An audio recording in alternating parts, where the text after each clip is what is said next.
Remember to like and subscribe to Sound of a Swish. Oh, right. Today we're diving deep into the dribble motion offense. Yeah. And wow, you guys have sent us a ton of stuff on this. A lot of material. Yeah, we've got play diagrams, drills notes, even excerpts from a book. Wow. Yeah. So we're going to try to pull out the gold for you here. It's interesting. One of the things that is interesting here is that this offense seems to be bucking a trend. Yep. You know, for so long it was all about set plays, you know, screens upon screens. Right. And this offense really throws a lot of that out the window. Okay, so help me unpack this a little bit. Sure. What is the dribble motion offense? Yeah. And why is everybody so excited about it? Okay. Because I've skimmed the material, and it looks kind of like organized chaos to me. Well, think of it as constant dribble penetration. Okay. Players attacking gaps, the ball moving like lightning, Uh-huh. and it's meant to force the defense to react, Okay. creating scoring opportunities. So it's not just about dribbling around all willy-nilly. There's a method to this madness. Absolutely. That's what makes it so effective. Okay. You can't just dribble aimlessly. Right. The sources really emphasize prioritizing threes or the key, Okay. meaning you're hunting for those open three-pointers or layups. Right. And you're cutting out those mid-range jumpers that just aren't as efficient. So it's like you're either forcing the defense to give up a three Exactly. or to collapse and leave you open for a layup or maybe a foul. Exactly. Exactly. And because you're attacking constantly, Yeah. it's a fast-paced, aggressive style that really wears down your opponents. Got it. This offense is not for the timid. One of the sources mentioned a concern about it becoming selfish basketball, though. Right? So how does the dribble motion offense address that? Well, that's a concern with any offense. Sure. But remember, you as the coach, you can shape how your players execute it. Okay. So you emphasize teamwork in practice. Right. You encourage making that extra pass and reward players for making the smart play, even if it doesn't lead to their own shot. So it's not inherently selfish. It's more about how you implement it Right. with your team. Exactly. Okay, so we've got all these diagrams you sent us. Yes. Can you walk us through the roles and movements here a little bit? Absolutely. So imagine the court is divided into 5 lanes. Okay. Each player has their designated starting position Okay. and specific rules. Got it. It is like structured chaos, Yeah. but it's that balance that makes it so tough to defend. Okay. So let's start with the point guard. The #1 in your diagrams. Okay. They're your primary ball handler, your penetrator. Right. Their job is to attack those gaps, Mm. make the defense react. So they are the engine that makes this offense go. Precisely. Makes sense. And as that point guard attacks the wings, your #2 and #3 are sprinting up the court. Okay. They're spacing the floor ready for that kick-out pass for a three-pointer. Or if the defense overplays them, they're exploiting those backdoor cuts. So it's like a constant game of cat and mouse. Exactly. The defense never knows where the ball's going next. Exactly. Okay. Then you have your trailer, the #4. Okay. They're like a Swiss Army knife, Yeah. filling gaps, cutting to the basket, always supporting that ball handler. The glue that holds it all together. You could say that. Yeah. Finally, you've got the post player, the #5. Okay. They're constantly relocating based on where the ball is. Okay. Opposite the ball, looking for offensive rebounds, diving to the basket for a dump-off pass, Right. or posting up when they have the chance. Wow. So everyone's going to be moving, Yes. reading the defense, Yeah. making decisions. Ugh. No time to stand around and watch this offense. Yeah. That's got to be exhausting. Absolutely. But the dribble motion offense demands smart, adaptable players. Yeah. And that's where your coaching comes in. Right. Developing those skills through drills and practice. Speaking of drills, you've sent us a ton. Yeah. Is there anything that really jumps out at you as capturing the essence of this offense? What would give our listener a feel for how intense this is? A few come to mind. Okay. There's one called the rip drill, where you're using a quarterback tee as a passing aid, Yeah. and players practice attacking the basket at full speed. Okay. This one's all about building quickness and that attack mindset. I see a theme developing here. Yay. Speed and aggressiveness. Definitely. Yeah. Another one is the one-on-one closeout drill, Okay. which simulates that game pressure of penetrating with the defender closing out hard on you. Yeah. The source material even mentions using blocking pads and punch mitts Oh, yeah. to add that extra element of contact. Now that sounds intense. Yeah. It's not just about being quick. You need to be tough, able to finish through contact. Exactly. Controlled aggression. That's the key. Okay. Those drills really build that mentality. Got it. And then there's a series called 3-on-0 trips, full court transition, working specific dribble motion patterns at game speed. So you're always pushing the pace. Yeah. Keeping the defense on his toes. You got it. Okay. So this is just based on what you've given us. Right. Of course, there are tons of variations out there. Sure. But I think we're getting a good feel for the Dribble Motion Offense's core principles. Totally. Yeah. It's not just about drills, though. It's about coaching philosophy, too. Right. And we have some great insights from Vance Wahlberg, Yeah. one of the guys who really developed this system. One of the originators. Yeah. What were some of the key takeaways there? Well, first off, you need shooters. Okay. This offense lives and dies by the three-point shot. Got it. He also stresses attacking closeouts, aggressively making the extra pass, and valuing those free throws. Okay. They might not be flashy, Yeah. but they're efficient, high percentage points. Don't be afraid to be aggressive, but be smart about it. Exactly. Yeah. And then there's this great acronym from the Spartan basketball notes. Okay. ASE. What's that stand for? Attack, attack. Okay. Skip, attack, attack. Wow. Really drives home that relentless dynamic nature of the offense. I love it. Yeah, A mantra for modern basketball. absolutely. Okay, what about those blood drills that were mentioned? Blood drills. What are those all about? That's where it gets really interesting. Okay. Think of them as highly competitive practice scenarios, putting your players under pressure. Yeah. They're designed to push them to their limits. Okay. Make those dribble motion offense principles second nature, even in the heat of the moment. So you're simulating that game chaos, that intensity, Right. right, in practice. Absolutely. No wonder teams that run this offense are known for their relentless style.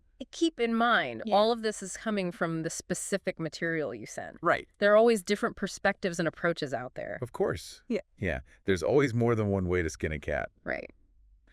But before we get to part 2 of this deep dive, I just want to remind everyone to like and subscribe to Sound of a Swish. Yeah. Definitely. And we'll be right back with more on the Dribble Motion Offense. More to come. All right, so let's unpack those diagrams a little bit further. You Yeah. touched on the drop zone and the drag zone, Yeah. and these are really key decision points for you as the ball handler. Yeah. Those were intriguing. Yeah. They almost sound like basketball lingo for a spy movie or something. Huh.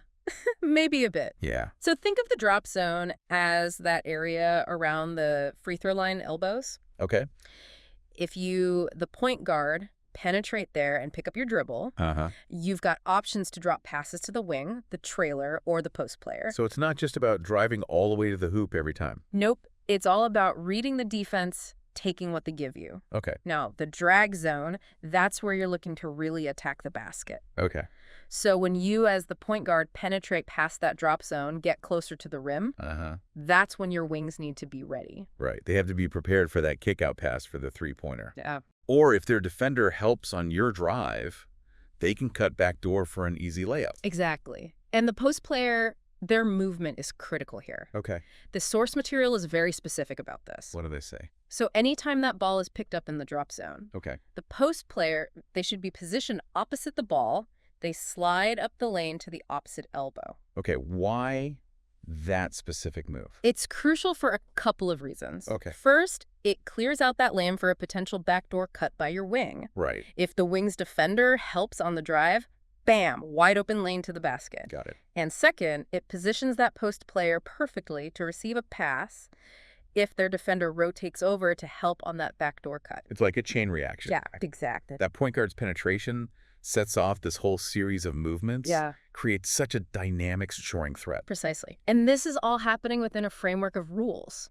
Right. Things each player needs to know like the back of their hand. It's almost like a dance, except the defense is trying to step on your toes the whole time. Speaking of fancy footwork, Yeah. we've got those specials in the playbook, right? Oh, yeah. Like they sprinkled in a little bit of set play action within all that free-flowing offense. Exactly. Think of them as quick hitters. Yeah, okay. Plays designed to take advantage of specific matchups. Right. Or if you see the defense making the same mistake over and over. Got it. There's one called chin, where the post player sets a back screen for the trailer, then pops out to set a ball screen for the point guard. Okay. It's a way to get that point guard driving downhill fast, Yeah. either for a layup or if the post player can shoot a pick and pop opportunity. Ooh, I like that. Yeah. Keeps the defense guessing, Yeah, even within the structure of the dribble motion offense. you got it. And you have specials designed to get those wing players open shots, too, like double screen shooters. Yeah. Staggered screens to open up space for that three-pointer. Right. It's like they thought of everything.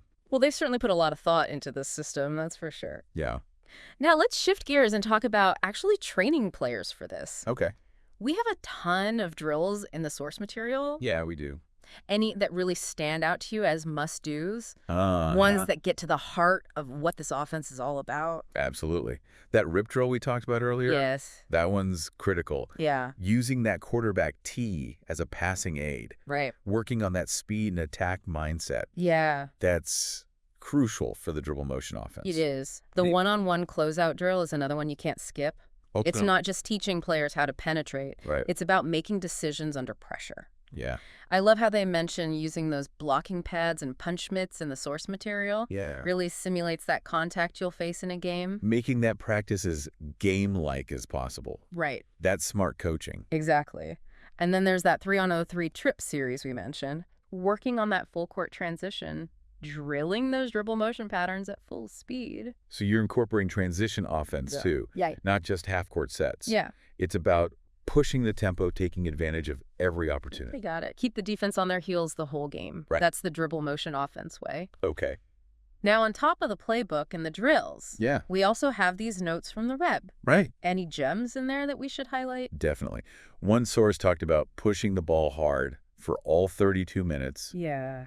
crashing the offensive boards, using that defensive pressure to force turnovers and keep the tempo high. All the time. It's relentless. Right? And they even have a formula for success. Okay. And it all comes back to shot selection. Right. Remember, threes or the key. Yeah. This source kind of takes it a step further. Okay. Gives you target numbers for shots per game. Okay. What percentage should be threes, how many free throws you should be getting. They even break down the points per possession for each type of shot. Yeah. It shows you just how valuable those free throws can be. It's like they turned basketball into a math equation. Yeah. Well, there's definitely a data-driven approach here. Yeah. Using those stats to back up their philosophy. Right. That's what makes it so effective. You're not just relying on gut feeling. You've got the numbers to prove it works. Okay, cool. What else? There's also a section on their defensive principles. Oh, yeah. Let's talk about that. Okay, so they talk about wearing your opponent down with your defense, Oh. not fouling, closing out hard on shooters, Uh-huh. and being really aggressive on that ball handler. Okay. They even mention specific press strategies, Yeah. like denying the ball handler that clear view of the court, forcing them into bad passes, turnovers. So it's all about being disruptive, making the other team uncomfortable. Exactly. And it all ties back to their offensive philosophy. Right. Use your defense to speed up the tempo, create more scoring opportunities for yourself. Like a perfectly oiled machine. This offense and defense working together to create this fast-paced, high-scoring style of play. Precisely. And they even delve into coaching strategies. Oh, wow. How to motivate players, manage those substitutions, create a winning culture. So they go all in. They do. Okay, what about blood drills? They mentioned those again. Blood drills. Yeah, what are those? Think of them as super intense, highly competitive practice scenarios. Okay. They're meant to push your players to their absolute limit. Yeah. Make sure those dribble motion offense principles are ingrained even under the most intense pressure. Got it. They've even got specific names for them. Oh, really? Blood 1, Blood 2, and so on. Wow. Turning practice into a battlefield. Right. You're really preparing them for the mental and physical demands of a real game. Exactly. Yeah. It's clear they believe in pushing their players, demanding their best, Uh-huh. and you can see how that translates to success on the court. All this talk about intensity and aggression has me wondering. Is the dribble motion offense right for every team, every level of basketball? That's a great question. Yeah. And it's something you as a coach need to think about carefully. Yeah. This offense demands a certain level of skill, Right. a high basketball IQ. Yeah. You need players who can handle the ball under pressure, make quick decisions, and knock down shots from the perimeter. So you're probably not going to be teaching this to a bunch of 8-year-olds just starting out. Probably not. Although, even at that level, you can start to plant those seeds. Okay. Attacking the basket, making the extra pass, Yeah. moving without the ball. Sure. You adapt the drills, the concepts to fit your player's age and skill level. So it's more of a philosophy than a way of thinking about the game. You could say that the dribble motion offense is about building a culture. Cool. Aggressiveness, teamwork, a hunger for those points. Right. And that can be valuable at any level. That's a great point. Now, before we head into the final part of our deep dive, let's shift gears a bit and Yeah. talk about how you as a coach can tailor the dribble motion offense to your team's strengths. Right. We've seen how it emphasizes, speed shooting aggression. Right. But what if your team isn't really built for that? Yeah. What if you don't have the players to run it exactly as we see in these diagrams? Well, that's where your coaching instincts come in. Right. One of the sources mentions that you don't have to be married to the dribble motion offense exclusively. Okay. You can mix and match. Yeah. Blend it with other concepts. Right. Maybe you sprinkle in some triangle offense principles. Okay. Maybe you add a few pet plays for specific situations. So it's like building your own offensive system. Yeah. Taking the best pieces from different styles. Right. Creating something unique to your team. Exactly. You can tweak the pace, too. Okay. If your team isn't particularly fast, Right. you slow it down a bit. Okay. Focus on more deliberate penetration and ball movement. Uh, Or if you've got a dominant post player, Yeah. adjust things to get them more touches in the low post. It's like tailoring a suit, Yeah.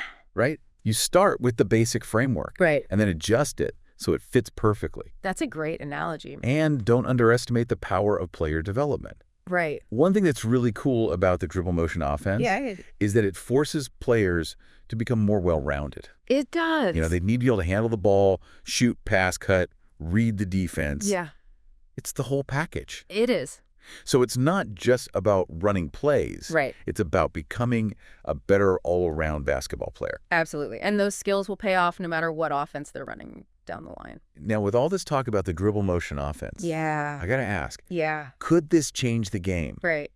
Could it revolutionize offense at all levels of basketball? That's the big question, isn't it? Yeah. We've seen how effective it can be in college and the pros, but will we start seeing it in high school gyms, youth leagues? Yeah. Who knows? It certainly has the potential. It does. I mean, the focus on three-pointers and layups, Right. that Yeah. lines up perfectly with how the game is evolving analytically. It does. And let's be honest, that fast-paced, aggressive style Yeah. is exciting to watch. It is. But there are challenges, too. Sure. This offense requires a lot from your players. Okay. Skill, basketball IQ, the ability to make quick decisions under pressure. So you're probably not going to see it at the, youth levels quite yet. Right. It might take some time to trickle down Yeah. to those younger levels where players are still developing those skills. For sure. But I wouldn't be surprised to see more and more coaches experimenting with it, Right. finding ways to adapt it to their teams. It's going to be fun to watch how it Oh, evolves. yeah. Definitely. Now, before we wrap things up, was there anything else in the source material that really jumped out at you? There was one thing that Coach Wahlberg said that really stuck with me. It was in that section on offensive principles. Okay. He said, never pass to a guy coming out from the basket in no man's land between 12 and 19 feet. Interesting. Why do you think he emphasizes that? I think it goes back to that threes are the key principle, those Right. mid-range shots. Yeah. They're just not as efficient as three-pointers or layups. Got it. So by taking those shots away, Yeah. you're forcing your players to make better decisions, get better looks. Simple concept, Yeah. but it makes you rethink how you design your whole offense. It's a reminder that sometimes the simplest solutions are the most effective. So there you have it. We've gone deep on the dribble motion offense. We have. Broken down the principles, looked at those player movements, Yeah. even dove into those intense drills. We did. It's a versatile system, It is. but it requires the right coaching, the right players, and a commitment to player development. Absolutely.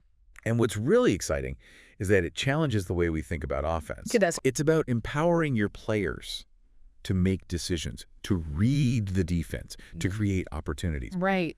And it embraces the data. It does. Right. It's about taking those high percentage shots, Yeah. the shots that analytics tell us are the most effective. Yeah. It's a modern offense for a modern game. It is, and it's going to be fascinating to see how it continues to evolve and influence the game in the years to come. Couldn't agree more. And that's our deep dive on the dribble motion offense, folks. That's it. We hope you found it helpful. Yeah. And remember to like and subscribe to Sound of a Swish for more deep dives into the world of basketball. Definitely. Until next time, keep those shots swishing.